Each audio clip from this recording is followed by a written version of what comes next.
एक था राजा और एक था उसका मंत्री। राजा का नाम था हबूचंद और मंत्री का नाम था गबूचंद। एक दिन हबूचंद बोले, सुनो जी गबूचंद, कल हम राज्य में घूमने निकले तो हमारे पैरों में धूल लग गई। हमारे राज्य की धूल की यह मजाल कि वह हमारे पैरों में लगे। तुम लोग कुछ काम नहीं करते, जल्दी इंतजाम करो वरना किसी की खैर नहीं। राजा की बात सुनते ही गबूचंद थर थर कांपने लगा और हाथ जोड़कर बोला, अन्नदाता, धूल आपके चरणों को स्पर्श ना करेगी तो फिर हम लोगों को आपकी चरण धूलि कैसे मिलेगी? राजा बोले, गबूचंद, बात तो तुमने पते की कही, पर हम धूल से परेशान हैं। जैसे भी हो, पहले इस धूल का कुछ इंतजाम करो, नहीं तो तुम्हारी खैर नहीं। राजा की आज्ञा सुनकर मंत्री गबूचंद की आंखों के आगे अंधेरा छा गया। राज्य में जितने भी वैज्ञानिक और पंडित थे, सबको गबूचंद ने बुला भेजा।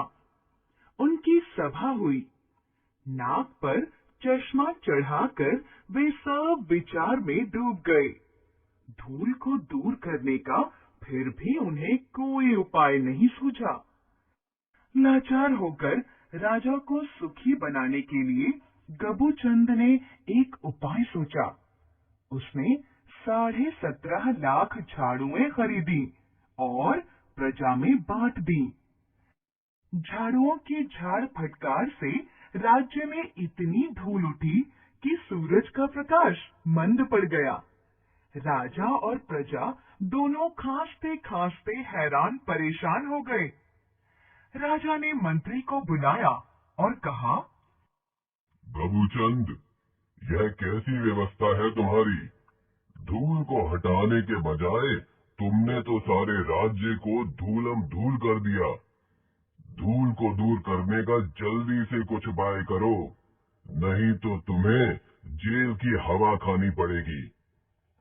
यह सुनकर गबूचंद सिर पर पांव रखकर भागा।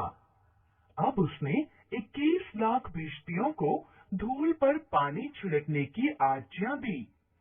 छिड़काव में इतना पानी खर्च हुआ कि कुएं और तालाब खाली हो गए। नगर के लोग प्यासे मरने लगे। जिधर देखो उधर कीचड़ ही कीचड़ हो गई।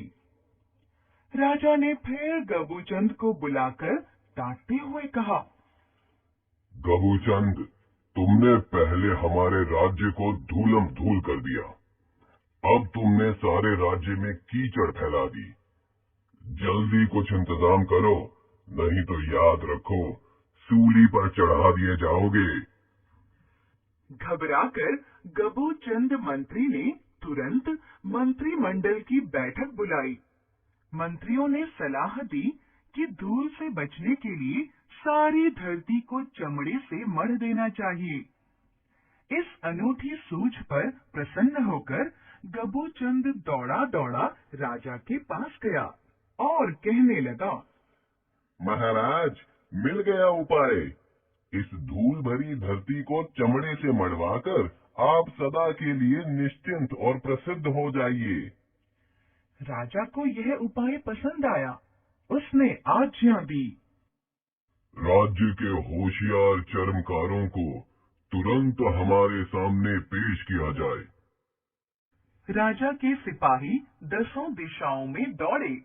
देखते ही देखते सारा दरबार चर्मकारों से खचाखच भर गया, पर उनमें से कोई भी धूल भरी पृथ्वी को चमड़े से मढ़ने के लिए आगे नहीं आया। उन्होंने कहा, महाराज, ना तो हमारे पास इतना चमड़ा है, ना इतनी शक्ति। यह सुनकर राजा हबूचंद बहुत दुखी और निराश हुए। मंत्री गबूचंद के मुंह पर मारे डर के हवाइयां उड़ने लगी।